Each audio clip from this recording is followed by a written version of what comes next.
Hello and welcome everyone to a special video. Today, we're going to be bringing you a build order. Well, not really a build order, rather a, let's call it Crackedys strategy showcase, CSS for short. We're going to be bringing you guys an overall strategy that I currently like to use with the Mongols. I've been having some good success so far with it. And it's mostly evolving around the usage of Mangudai in the late game. So today, we're going to be showcasing this build order with two games. First one, we're going to be showing it with you with the Mongols up against the Abbasid dynasty. We're playing off against Roger Scruton, also known as Kaiser Johann, so top 50 player through and through. We're going to be facing off against here, maybe like top 30-ish on the ladder. Definitely a very, very good player. Playing as the Abbasid dynasty here on Marshland. Something that's a little bit unique to Marshland is we are opening up with the Gur in the middle of the map, getting some shoreline fish. That is going to boost our food economy nicely. But overall, what our strategy is going to be this game is we're going to make use of the Uwu with our TC next to it. We're going to not go for Dark Age Barracks Rush or anything like that. Instead, we're just going to use the stone for villagers if we can. I believe in this game I also did a little bit of some tower outpost shenanigans. Use some additional wood for that at some point. That's not what we're going to be focusing on here at the moment. So you can see right now, we're just going to go for that fast age up. We are building an additional gird just because our initial one is obviously occupied over here, helping us gather that shoreline fish. Very good food income here at the moment. That is pretty much just the introduction to the strategy here. Our opponent, he did notice that we're not going for an early barracks, so it makes sense for him to go economic wing instead of military wing. Usually if the Mongols tower rush the Abbasid dynasty, they do like to go for that military wing because they get 4 free units and they can immediately make a ram to take down any outpost that you put up in their face. So instead, we're going to be seeing an economic wing. Makes a lot of sense. We, on the other hand side, we are going to go for that silver tree. Just need a little bit more gold at this point in time. Next drop-off is going to allow us to go for that age up. There we go. Age up should be coming in now, using our gold villagers for that.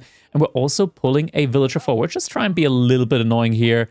Kaiser Johann, he is going for stone, so it makes a lot of sense for him, right, to go for that 2 TC play now that he's getting the economic wing. He does spot that we are going for the outpost over here, so he's just going to pull like 1 villager, and he's going to be able to deny the outpost here for the time being. We are not we're not giving up on that one yet. We are not giving up on that one. So we're just going to rebuild that outpost a little bit further behind. Still being very annoying here.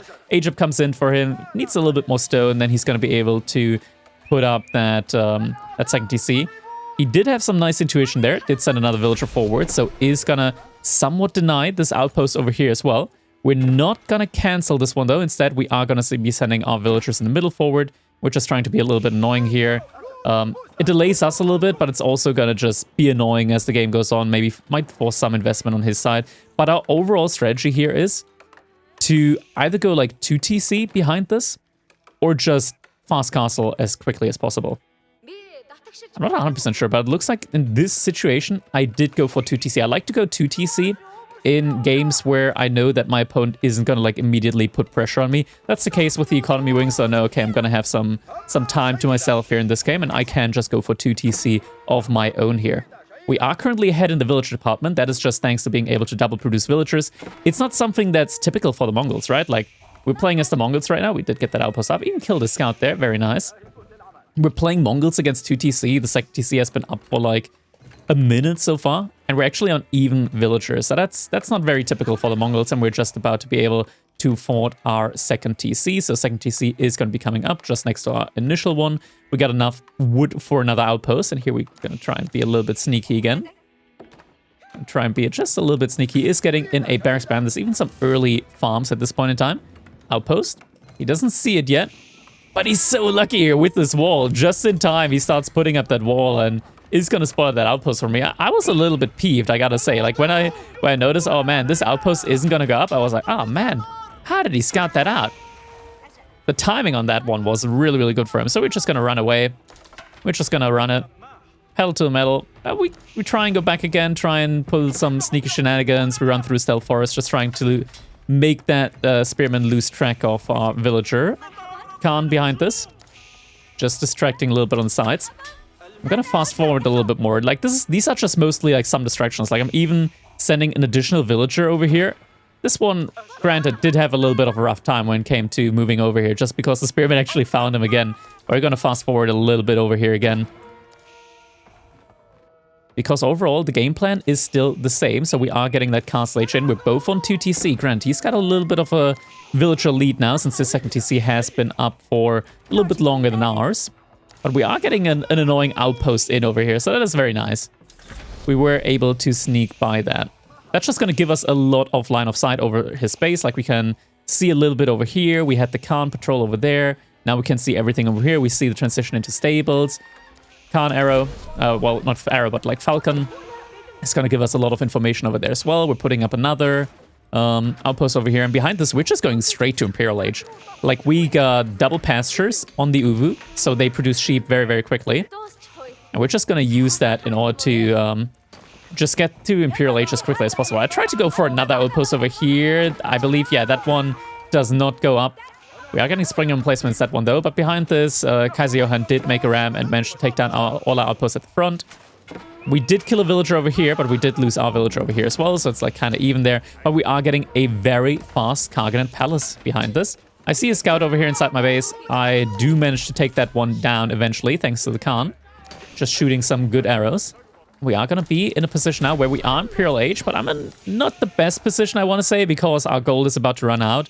Our opponent actually has like a decent-ish army value, 3,000 to just 600. We got to wait here at this point in time a little bit for our own military to come out.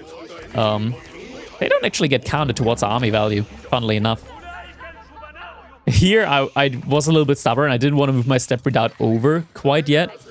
So I did like 1 to 2 for like long drop-offs. I should have just put them over here, and I do that after a second force drop-off.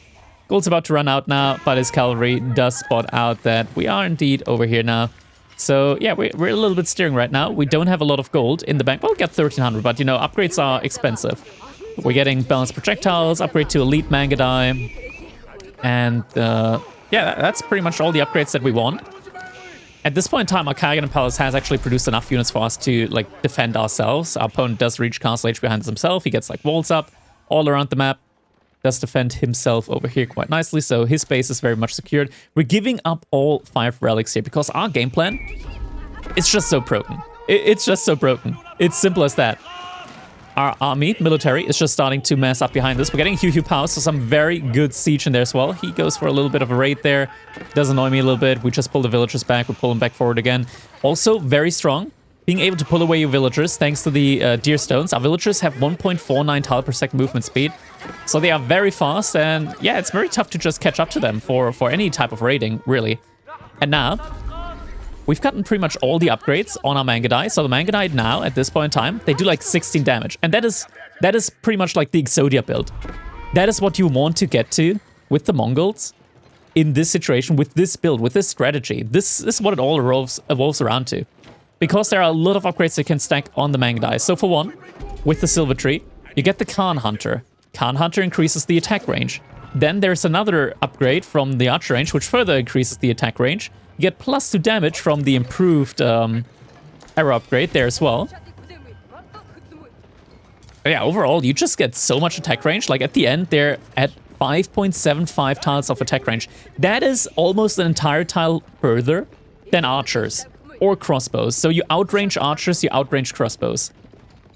And you do 16 damage with 0.88 tiles per second of attack speed. You get 120 HP. Now on top of that, if you got the resources for it, you can also get Bloodlines, the university upgrade for cavalry bonus HP. And that is gonna further boost up your Mangudai to a whopping 150 HP. You get like plus 30 HP there. Your Mangudai are not only gonna be tanky, but they're gonna do an insane amount of damage. On top of that, we're not done yet. Your Khan, 35 damage in Imperial Age. If you just get the Khan into the backside of your opponent's base, he is gonna almost 2-shot villagers. If they got textiles, it's gonna take 3 shots, but if they don't have textiles, 2 shots is gonna be enough. And look at this, even these armored units, even all of these armored units, they just stand no chance against the insane amount of damage that the Mangudai do here. Like they're falling, and they can't really want to run away from you as well, because you do have boosted up mobility. In any situation, you can also just use the movement speed attack arrow from the Khan. And here, with incendiary arrows, it's been changed recently, so with incendiary arrows, your ranged units actually do bonus damage to buildings. That is why you see this wall actually melt underneath the fire of the Mangudai. So we denied the stone wall. We got Mangudai at the front side. We're still like getting some outposts up every now and then. We destroyed the keep here with our Hu Pao. We're going for the next keep with the Hu Pao. We're just massing like another force here inside of our base. This one is just going to be an initial raiding force. We got some palace guards there as well to help us burn walls a little bit quicker. Now, opponent, he's massing up his own army. But it's tough for him to mass like a similar amount. What he does have, though, is better quality. In theory, right? Like the horsemen have 8 armor. It doesn't matter if they have 8 pierce armor if I do 16 pierce damage. Like, it's actually insane just how much damage these Mangudai get. And once again, this is the Exodia build. Off the top of my head, I don't know Civilization or like a unit composition. Maybe something like Desert Race, but I think even Desert Race would struggle against this. That can really deal with mass Mangudai without something like Siege, static defense. But even static defense and Siege, they're gonna hit their limits when they're also up against Hu Paos and like elite palace guards and all the other stuff that you get in from the Kagan Palace. So you can tell we're just shredding his entire army there. We're just waiting for our main army to arrive. Now he does have camels, so our units are gonna go from +8 to +4. That is a pretty hefty debuff on them. But honestly, they just still attack so quickly. Once again, 0.88 attack speed. They attack so quickly that it doesn't even really matter. You can tell, like, even against this, like, just front line of mass armored units, the Mangudai just completely annihilate everything. And now that the camels are gone, our Mangudai do the full amount of damage as well. No more camels in there. That is when we can literally just run in. And that's the issue, right? Like, as soon as the Mangudai are in, as soon as they get free reign over your economy, like they can just run in and they're gonna kill all of your villagers. So GG is gonna get called here at this point in time. Truly, like that, this unit is absolutely frightening. But this isn't the only example that I want to give you. This was a situation where we didn't really get harassed or anything like that. Next up, I want to show you a situation where not only are we harassed, but we're very far behind after the harass. It's a little bit of a Mongol mirror, but still goes definitely to highlight the points that have been made here. Just Mangudai being an insanely strong unit in Imperial Age. Like, I don't think there's any unit in the game that scales quite as strong as the Mangudai does. Excuse the interface fading out. I don't have anything set up so it doesn't do that while we're in the loading screen. We are gonna switch right into this one. So this one, similar-ish plan. I was thinking at the beginning if I should go for barracks. I kind of decided like not to. In a Mongol v Mongol like outpost rush, I didn't really want to go for that. But I do see that my opponent puts up the Can Falcon. So I'm like, yeah, I'm just gonna start building this barracks. I'm gonna like make my opponent believe that, yeah, this is gonna be a barracks coming up. But as soon as the Can Falcon disappears, I'm just gonna cancel the barracks. And that makes him go for the barracks of his own, because he obviously wants to defend his own gold mine, right?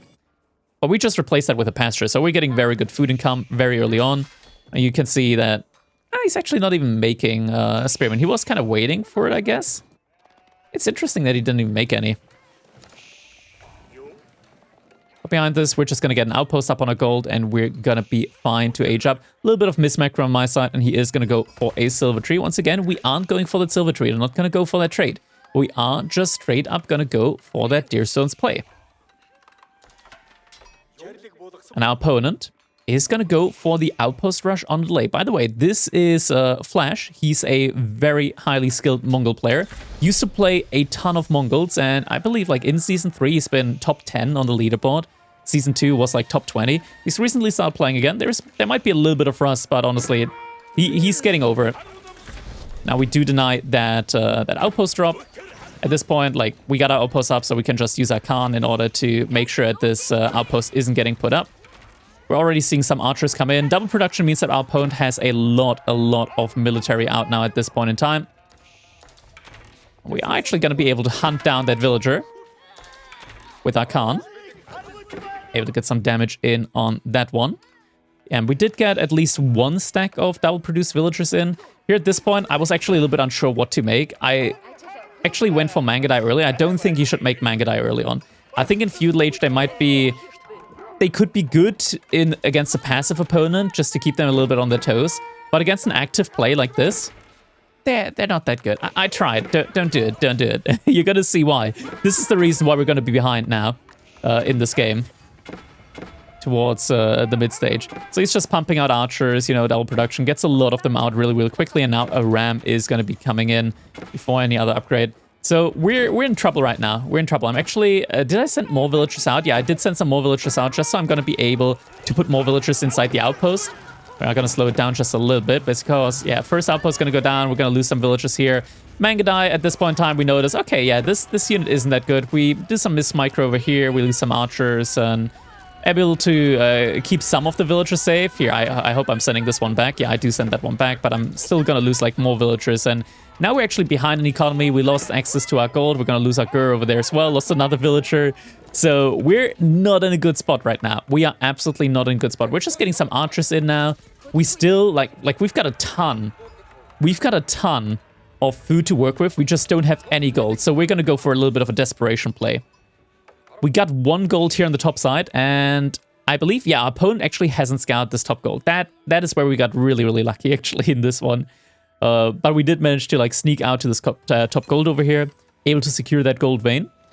And with that, are going to be able to, you know, just get in a lot of the gold really quickly because we are just floating so much food right now. Behind this, we are forcing his entire military back just with a couple of the Mangudai here, able to take down one of his traders. We're just running around here in the backside, forcing some idle time on the woodworking villagers. Just overall being a little bit annoying over here, finding the villagers on gold, we're not quite getting a villager kill over there. Instead, we're going to lose all our military because, you know, can't be behind enough. We got to be a little bit more behind in this one. We're now down to like 32 military. We're going for a Kurultai inside of a base. We got some archers in here, and we're getting some more Mangudai in, and I believe I'm also going to be dropping like a couple of barracks just because I know that I'm going to need it. Our opponent behind this is getting a similar age up time. So he's got 36 military. We're on 13. He destroyed a lot of our economy. And yeah, we're just about even in the age up timing. So, you know, not a good position. Not a good position to be in for sure. We're still pumping in some Mangudai. You know, like the Mangudai right now doing 7 damage. I am not getting the veterancy upgrade in on them yet. His castle age hasn't quite come through yet. We're still getting some Mangudai in. Once he gets his own age up in, I'm like, okay, his archers and his archers with the Kurultai are going to be a little bit spicy, so I'm adding in some barracks because I'm floating quite a lot of food still. And with that food, I want to get like at least a couple of men-at-arms out. I'm getting some crossbows in as well against the couple of Keshiks that he has, because I'm not sure just how many Keshiks he's massing up behind this.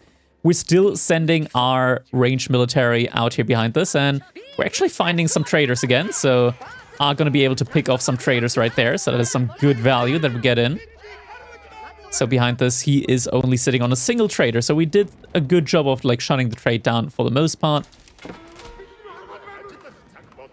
And we're just praying right now. We're just kind of praying right now. We're also floating a lot of wood, so we're getting some pastures in. I was thinking about getting some outposts up as well. I just wasn't quite sure what to make with the wood right now. It was like the only real resource that I had access to there inside my base. I'm getting some outposts in, just to make sure that if he dives me, I got additional villagers inside of outposts. They're going to be safe, and I'm getting emplacements in. And here we go. Big fight is coming in. I am pulling back with the crossbowmen as he was focusing them with his own archers. And the men-at-arms at the front line with the healing that's coming in are doing an amazing job here of just making sure that I don't immediately just die. And now that the Keshiks are gone, now that the horsemen are gone, that is the point in time where the Mangudai can come in. I lose some more villagers because honestly, like, who cares at this point, right? Like, we're already behind, we know that. Are we able to take down the rams and whatnot? And able to clean up the military. So now we're actually in a decent spot, even able to pinch the Kurultai here. Our opponent is floating a lot of resource behind this, goes for his own second TC. Once again, like, I'm not feeling like I'm in a great spot when it comes to picking up relics because my income is like half. outside of the gold, our income is like half, and gold is idled out right now as well, like pretty much completely. Able to take down the Kurultai, so that's a lot of value for us over here. Our opponent's out on the deer. And yeah, he's not really actively trading too much. Like there's still just that one trader that's going up. We're still looking for stuff with some Mangudai, trying to go for some raids, and our opponent, he's just amassing units. And look at it again, like he's making horsemen. He is making the correct unit against the Mangudai. And it just doesn't matter. It doesn't matter if you make the correct unit against the Mangudai, because the upgrades on the Mangudai just scale so incredibly well into the Imperial Age, to the point where your opponent, he's still gonna just struggle a ton up against them. Behind us, relics are being collected. We're not going for relics. We just want to get that Imperial Age as quickly as possible. Getting at least a couple of villager kills. We're still not even. Our opponent's on 2TC, we're on 1, so he is scaling a lot better economically compared to us. We did manage to even out the villager kills. Granted, a lot of these are traders. But overall, like, I am able to get some stuff done. And you can just already tell, like, here as well, the horsemen, they don't really do a lot. Here I'm doing, like, a classic oopsie move. Like, I'm getting completely surrounded by the military, and I'm like, okay, guess I'll just run them through. I'm causing at least a little bit of idle time, but I'm going to use my entire Mangudai army once again. I'm just going up to Imperial Age now behind this, because the Khaganate Palace is actually really good. It's actually really good. I also got the Military Academy upgrade, so the Khaganate Palace also produces units quicker. At least I think it does. I hope it does, because else this was kind of useless. We're getting a Yu Pao in first. I see this and I'm like, oh damn. Yu Pao, that doesn't help me at all when it comes to military. That is pretty bad. I could just die here if he goes for a dive now. I have the outpost, so I see his military. I'm like, okay, yeah, this is kind of dangerous. I'm steering a little bit. I'm getting some men-at-arms out, trying to get some more Mangudai in. I'm getting the Incendiary Hours upgrade first, just because like one of the most impactful for the Mangudai to get in. I got the...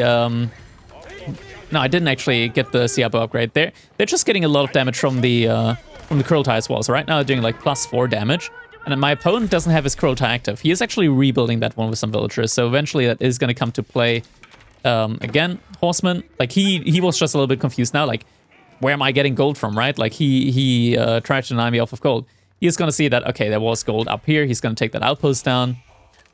And he found this gold over there. But sneaky as we are, we managed to sneak the villagers down here. So we're still able to get gold in. Very important, because we do want to get the elite upgrade, because the elite upgrade is an additional +2 damage on the Mangudai. And at this point, no, we actually still don't have the Siabo upgrade. That is definitely something that you do want to get. And there we go. There it is. It's coming in now. So we're going to be getting a lot of additional range damage on these guys, together with the Kurultai. I think we're going to be going up to like +11 on them. Horseman raid coming in here. I got some spearmen, try and just chase them off. And we are getting up to 9. +11, yeah, +11. So right now these Mangudai are absolutely insane. Our opponent with a single Keshik here is going to force us off the gold, at least for a little bit. We're just going to give him a little bit of a runaround. But we're in Imperial Age. We managed to build up a similar sized army. We got a lot of the Imperial Age upgrades in. So now these Mangudai, they can absolutely destroy just about anything that our opponent can make. Like this Keshik here loses to a single Mangudai as he's running away. I'm getting the rest of this gold, going back out over to this gold. My opponent's getting an emplacement in over here. We're sending the Kurultai forward. And at this point, like, we want to take a fight, right? Like, we got the even-ish military. We're getting some siege in. We got, like, double Yuhu Paos, double Nest of Bees, 30 Mangudai, some men-at-arm frontline as well. Got the good range upgrades as well with the Khan Hunter. We take down the outpost that he had here on my gold with the Yuhu Pao. And the Yuhu Pao can also just do an insane amount of pressure onto Kurultai opponents right now behind this. Like, he's got 4 relics. He didn't see the one, or rather he couldn't go for the one in the corner just because I had like outposts and stuff like that to secure it. We see some mangonels here. And we are going to take the fight now. Once again, like the Mangudai actually doing insanely well. I'm blocking my Kurultai. That is not what you want to do. I am getting that up eventually, but I didn't have it up for a long part of that fight. Getting it in now. And suddenly, like our Mangudai in these fights against the crossbows, just because they have so much more attack speed, actually able to win that fight. Like, it didn't look like I would win that, just because my opponent had like a lot more military units compared to us. But we do manage to win that fight. Now, opponent has his pasture transition pretty much fully complete. He's like 30 economy units ahead of us at the moment, just in terms of like the villagers that he's got. He's got the white stupa as well, so that's a lot more like stone economy. He can, in theory, double produce, get improved upgrades, all that kind of good stuff. He's trying to get some bombard emplacement in on the outpost over here, but the incendiaries does do some great damage against that. But now we're just at that spot where pretty much the only unit that we make is going to be Mangudai. We pretty much are only making Mangudai because they just deal well with everything our opponent makes at this point. He gets the outpost in with the cannon placement, so that's some good damage there. I'm trying to defend the Hu Pao. I'm just going to give it up there. Don't want to lose too much of my mass. We kind of trade out evenly here, which is very good for us. Just even trades, and in a situation where he has more economy, just buys us more time to catch up a little bit with the economy. Don't look at my wood. I'm like Marine Lord floating wood right now behind this. We want to get a decap in the middle just because he has gotten all the sacred sites in, right? But we did a great job of denying him gold for the most part. Like, he's getting gold over here right now, but we're gonna kill a lot of villagers there as well at some point. I think we actually already killed a lot of villagers over here. I did get some, like, Mangudai in over there. I killed a lot of villagers at some point. We did manage to kill 32 villagers, and he's still, like, 20 villagers ahead now. Killing some more villagers, and this is just where the Mangudai becoming absolutely insane, because you're just mobile. You got that mobility. You can move wherever you want with them very quickly. You can outmaneuver your opponent's units. And when it comes to a fight, you can just kite. Like, melee units don't really do well against the Mangudai. So you can see I'm just following, like, just running into his military. Doing great damage there.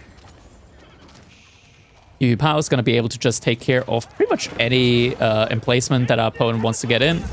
So even if he gets, like, more emplacements in, like, we're just going to take those down. Now the cannon placement comes in. I'm just going to take that down with my Mangudai as well. I'm getting some spearmen upgrades as well, just because, like, our opponent has been making a lot of horsemen, so I'm getting some spearmen in to defend. And now we're just at a really good spot with these Mangudai, and look at that. Like, we're literally just in a position as well to just run in, kill villagers, like, run underneath the TC. Our opponent doesn't have enough space to put his villagers into, so just this little run-in killed, like, an additional 30 villagers right there. That is why, like, Mangudai are just absolutely nuts. Plus 11 damage, 0.88 tiles per second attack speed. In this one, I didn't get the university upgrades or the bonus range in, so they got 5 tiles of range, which is still very, very solid. Our opponent's trying to get some mangonels in. Like, he is making all the counters. Like, great ranged units with the hand cannoneers. He's getting horsemen in. But still, like, when he takes the fight, just against the combination of spearmen and Mangudai, even in equal mass, you can't really beat it. You can't really beat it. And I'm getting so much siege behind this just from the Kaganet. Like, 3+1 Hu Pao's now. We're able to just burn down all of his buildings inside of his base, burn down the production. Just make sure that he's not really getting a lot of the value that he's achieved with that 2TC play. Like, we're taking down production buildings here. He's not going to be able to remass his army that quickly. We're taking down some pastures as well. And for all the buildings that we take down, we are getting resource of own.